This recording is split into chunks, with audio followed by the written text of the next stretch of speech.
What would you do if you had to start over? Hey, some of you watching this video are here because you're thinking about starting over or feel like you need to start over. You had a fork in the road and you don't know the pathway forward. I know that frustration. You know, maybe you're a fix and flipper like I was and think, gosh, this feels like the better I get at what I do, the less profit there is on the back end of the deal. Where is the pathway forward? And maybe, is there a new thing in real estate that I could do and leverage what I've already done? Hey, I'm Blake Anderson with Envision Investor Solutions, and I help real estate investors add new construction and land development to their investing toolkit. You know, just like probably some of you, I was a rehabber, and it felt like I'd run out of road, that I couldn't get any better at rehabbing and make money. I have been a general contractor since 2004, and I've done lots of construction things. But in 2019, I hit a wall, and I felt like I fell into a pit and I was trapped and I didn't know the way forward. If you'll stick with me through the rest of this video, I want to tell you the 4 things that I did to get unstuck. And these are the things that you could do right now that might change your trajectory completely.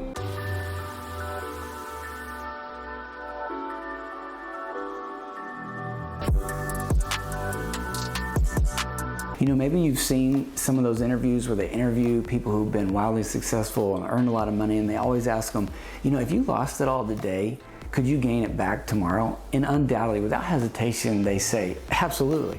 And I gain it back so much faster than it took me the first time. And isn't that the truth?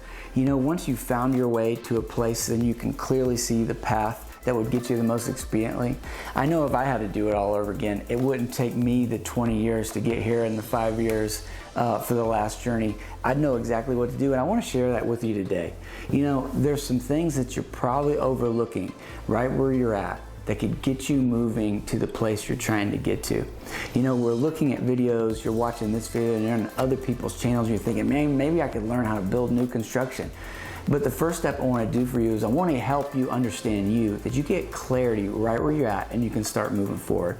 And so if I had to start over, there's 4 things. There's 2 haves and 2 whos.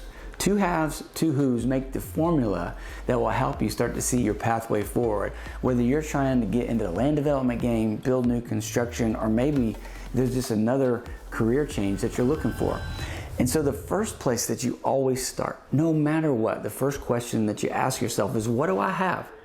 And that have is, what gifts and skill sets do I have? You need to take inventory of yourself. What do you bring to the table in terms of skills? What's your natural gifting? What's the wisdom and experience that you've gained along the way? Are you a project manager? Are you a leader? Have you been an entrepreneur willing to take risks? Do you know how to sell? Are you a connector and bring a team together? Do you have technical knowledge in building or investing or analyzing deals? Who are you and how did you get here? Don't dismiss the things you've picked up along the way, even if you're looking for a pivot. Those will be the foundational building blocks to your next successful step. You see, in 2019, I had been in the construction industry for 15 years. I had been a licensed general contractor and business owner since 2007. I'd always rehabbed homes, and I had done hundreds of projects, and I was really good at what I did, but I was needing a new start. I was needing something completely new. I was to a point where I was even thinking, I just need to get out of building altogether. I needed something new, and I just remember just praying through that season as it seemed like my business continued to get worse, that God was telling me not to give up, that He was going to open a door into a new arena, and that construction was going to look different going forward. And sure enough, He did. In August of 2019, my now business partner, Dana LeBurge, called and said, I need help managing my projects.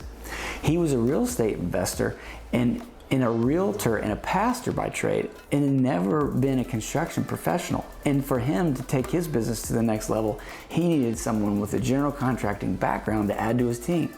And here I was, I had the general contracting background, but I didn't know what to do next, and I knew that I needed something new, and the investment world was so different. The second thing that you've got to do after you've figured out who you are is it's another have problem. And the second have problem is, what resources do I have? What do you already own? Do you own a vehicle?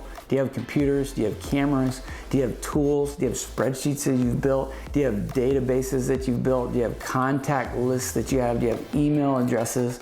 Do you have capital that's not being used that could be deployed? Do you have equity in a home that you could pull out in a HELOC? What do you have? First, who am I? What do I have on the inside? Second, what do I have on the outside? See, I love this biblical principle that God always multiplies what you have. You know, we look in the Bible at the story in the Old Testament where Elisha came to the woman who had the debt. Her husband had died and he left her with all this debt. And she said, how am I ever going to get out of debt? And asked Elisha the prophet he could help. And the first question he had is, what do you have? That's where we're going to start. And she had a little bit of oil. And so he said, collect all the containers you can, and we're going to pour that oil until it stops. And as many containers as she could find, the oil continued to multiply. So that's what I want to ask you. What do you have, right? So what is your oil, the gifts, skills, and abilities that you have on the inside? And then what containers you have that you can fill it with? What tools and resources are at your disposal? Yeah, I know. Right now you're thinking, you're so worried about what you don't have. But you actually need to start with what you do have, because God will multiply what's already inside of you and what's in your hands. The third step, and the third question you got to ask yourself is, who is serving my customer? Who's already serving my customer? See, most of us have a who problem, not a how problem. I love that book by Dr. Benjamin Hardy and Dan Sullivan. In the book, Who Not How, it says that most of the time we're trying to get somewhere, we're thinking about how to do it, when really we need to be asking ourselves, who can help me get there? Because the who's bring the hows. See, you have a particular how, right?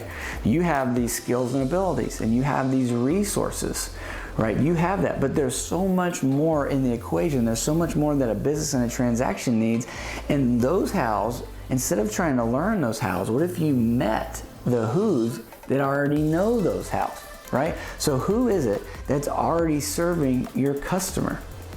All right, so for me, my customer was someone living in a home, right? I rehabbed houses for people who were living there. But I was looking for a pivot, and I found a who in Dana LaBerge, who was buying these homes, who was fixing these homes and selling them to the people who would live there. And so he already had an operational business that was serving that customer base. And so instead of meeting all these new random homeowners who would hire me once every 5 to 10 years, I met one real estate investor who bought lots of homes, who was serving the people who would live there. And we teamed up, and I started helping him serve those people by renovating those homes. The fourth question, it's another who question. It's who needs your services, right? And so in this case, Dana needed me. Dana was a realtor. He had capital. He had experience investing. He bought properties, but what he didn't have was my how. And so I was a who to him. He was so wise, instead of getting his general contractor's license or learning how to build, he just went and found a who, and that was shortcutted him there. And so the beautiful thing is, when I started over in 2019, here I was trying to see what other industries I could learn, what other skill sets I could learn. I didn't need to learn any of that. I needed to just remember what I already had in my heart, what I already had in my hands, and find who's that needed the how that I brought to the table. And that could be your story. And so when it started with me, if you just want to know the full story, in 2019, I was hired by Dana to be a contractor. It was just a contractor providing project management services. And as we worked together, it took off and exploded. And a couple years later, we started a real estate development company and Envision Investor Solutions together, because we realized it was our partnership that we brought differing things to the table. And so you might be thinking, gosh, I want to own my business. I want to own my real estate. I don't have capital. What I do, you don't need to worry about what you don't have. You worry about what you do have, and find the who's, the people that need what you have, who need the resources that you have, who need the skill sets that you have, who are serving the people that you want to serve. And you'll complete that operation. If you serve those people and those business owners well enough, a business of your own will materialize, either through a partnership that you have, or you'll have gained the things you need to these other people that will empower you to start something new. So maybe it's at the fork in the road. Maybe it's time for something new. And you're thinking, gosh, what do I do? All I've ever done is rehab. All I've ever done is buy rentals. All I've ever done is software engineer and just invest my capital on the side in other people's real estate deals. What could I do going forward? We'll start with those 4 questions. What do I have? What are my gifts and skill sets? What do I have? What are the resources in my hand? Who's already serving my customer? And who needs the gifts, skills, abilities, and resources that I possess? You do that, it'll be amazing. Don't be surprised if you already see the pathway forward, if you see the people in your life who have the opportunity, who need what you have, and if it doesn't, just start to take off from there. You know, if you are interested in making that leap from rehabbing to new construction, I got this video that we just created that I think would help you. It describes for you the 4 reasons why I stopped rehabbing and the 4 reasons why we found success in new construction and land development. And I think that they could be a pathway for you. Like, subscribe to the channel, comment. I'd love to hear how your journey's going and how I could help you.